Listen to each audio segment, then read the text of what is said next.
What's up, ladies and gentlemen, it's me, Cool Robert. And I usually don't do videos like this, but since I got nothing better to do, I thought I'd go through some of these new reveals on some new Jurassic World figures that are going to be released soon. Not going in any particular order, so first off we're going to start with this new Therizinosaurus, the Slash and Roar Therizinosaurus. Looks like this guy's going to be reusing the same mold as the first Therizinosaurus we got, only the feet look like they're going to be smaller. It looks like it's going to have a different action gimmick. I think you can like move the tail and the body moves like back and forth. And I do like the colors they got for this Therizinosaurus. Looks like a dark grayish blue with a khaki color for the underbelly and the feet. I think the claws are in a gray color. Then you got this red streak going down the side, and some of that red's on the face right there near the beak and the eyes. Maybe I'll get a couple of these Therizinosaurus. Of course I'm going to keep one the same color, but maybe I'll get a couple and do some repaints. Next up we have the Wild Roar Cryptotops. I've never heard of a Cryptotops. Looks almost like it could be in the same family as Allosaur, Giga, Acro, and a Metricanthosaur. But I don't think this guy's in the same family. He's done in a light tan color with some darker brown for his face and arms. And it looks like his action gimmick is that you can grab his tail and move his head side to side. And I think he's also got another gimmick where his mouth can move down and chomp stuff. Next up we have the Wild Roar Kentrosaurus. It looks like this guy's going to be based off of the same mold as the first Kentrosaur we got from Mattel, aka Pierce. Only difference is this guy is done in green, with some of his spines being a orange color. And I'm pretty sure they remolded him so he could have a different action gimmick. So you can move him side to side, and you can pull up one of his spines to show that code. I'm pretty sure the original Kentrosaur had the code on the bottom of its foot, like with the original first line of dinosaurs Mattel made. And next up, we have the Wild Roar Pteranodon. Now this one looks pretty interesting, because it is the same mold as Pteranodons we've gotten in the past, but the main difference it has with all the others is that its wings are damaged, like torn up. And that makes this thing look pretty cool. And I'm pretty sure it keeps the same gimmick as most of the other Pteranodons, with a button that you can press and the wings flap.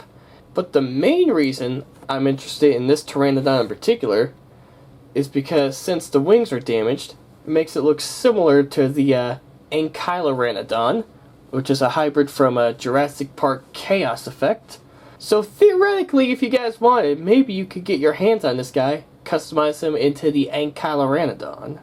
Until then, next up, we have the Wild and Roar Ceratoscops. Hang on, let me try to pronounce that again. Ceratoscops. Now this is another dinosaur I've never heard of, but judging by its appearance, it has to be in the same family as Spino, Baryonyx, and Suchomimus. Just like with the other guys, you can move the tail and that moves the head, making it chomp. But I do like the colors they used for this guy.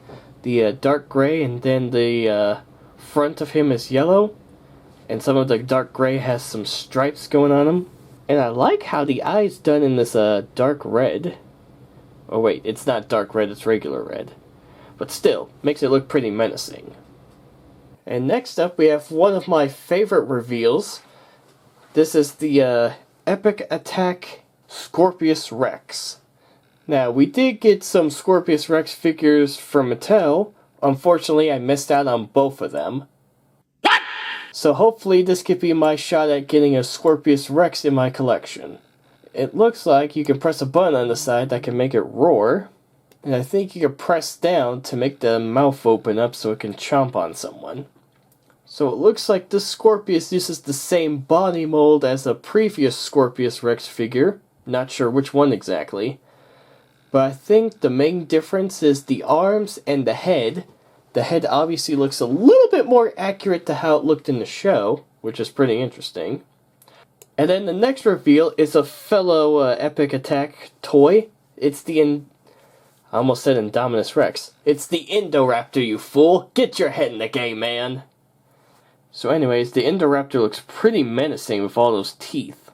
Looks like it has a button on the back that you can press and it moves the head side to side. And just like the Scorpius, it has a button on the side that you can press. It lights up and it can make sound. And it looks like it has a lightly goldish color going down for the streak. I'm not sure what you call that color. It looks kind of like gold, but it's not gold. And it's got little speckles of white. Or maybe that's silver, I don't know. Anyways, the mold for the head looks pretty good. And next up we have these little photos of a possible Hammond Collection Triceratops. A Hammond Collection baby Triceratops, to be more specific. And this guy looks pretty adorable. Now, I don't really know where these images came from exactly, but it shows that this baby Triceratops is a light dark green. And I think it's based on how it appeared in the Jurassic World film. Got the horns going backwards, and I think the mouth can articulate. And it looks like it's got the same type of glass eyes as some of the other figures from the past. And here we have one of my favorite reveals, is the Hammond Collection Allosaurus. Now this guy looks pretty awesome. Looks like it's based on how it appeared in Battle at Big Rock and Dominion. But unlike the Battle at Big Rock, this Allo doesn't have the eye that's all white out. This figure is cool, but in my honest opinion, I wanted them to do the Hammond Collection Allo in the design of the Jurassic World Fallen Kingdom. Now I know that Allo was a juvenile, but still, that's the first look we got at an Allosaurus in the Jurassic Park/World universe. And I actually like this design more than this design, because Allosaurus doesn't have these osteoderms on its back. Sorry for my ranting, guys, let's continue. Also, we have other Hammond Collection reveals. Hammond Collection Sticky Mullock, and a Hammond Collection Atrociraptor Ghost. There's also a Hammond Collection Scutosaurus, but I didn't find the image. Don't know exactly when these are going to come out, but they do look pretty good. Next up, we have an aquatic creature in the Gigantic Trackers line. It's the Stexosaurus. Now, it looks like this guy uses the same mold as the Elasmosaurus Mattel made. Only difference, other than its color, it's got these weird spines going along its back. Almost looks like a Leviathan of sorts, man. This thing is vicious. And it looks like it's got a gimmick where you can move the tail and the head moves and its mouth opens. Almost similar to the other toys we saw earlier. And I also noticed it's got some scars. I mean, what has this thing been through? Did someone put it through the shredder just to make it look menacing? Next up, we have two toys that come from the reimagined line for the Legacy Collection. First up, we have one of my favorite dinos from Jurassic World, the Carnotaurus. And it's not just any Carno, no. It is the Demon. So this toy is called the Roar Real Feel Carnotaurus. I guess real feel means that its body is made of rubber, sort of like that one T-Rex they did a while back. But it looks like the legs and arms articulate. I was gonna say the jaw articulates, but the more I look at the photo, I'm not sure, to be honest. I'm actually hoping that the jaws articulate and not just one piece where it's stuck with its mouth open all the time. And it looks like you can actually squeeze this toy and it roars, similar to some of the dinosaurs from the old Kenner toy line. But I'm glad they're doing a bigger action figure of the Demon Carnotaur, because the only Demon Carnotaur we got from Mattel was this small guy from the Multipack with Owen and the other Atrociraptors. And sure, it's a decent looking figure, but I mean, he's not as big as some of the other mid-sized Carnosaurs. I mean, he's in between mid-size and small theropod. And here's another reveal for the reimagined line. It's the Chopper Chase Pack. Comes with an ACU guy, helicopter, And the Atrociraptor in red and some dark grey patterns. Almost looks like that one raptor from an episode of Primal. So I think I want to get this set, mainly because it's got an ACU guy, and there's not a lot of figures of ACU characters in the Jurassic World toy line. There was that one we got from the pack with the helicopter and Pteranodon, and then there was another one that came with a truck, and it also had an Atrociraptor. And now we have a third ACU guy joining in on the club here. And the funny thing is, I saw an image where the helicopter was blue, and the ACU guy had some blue on him.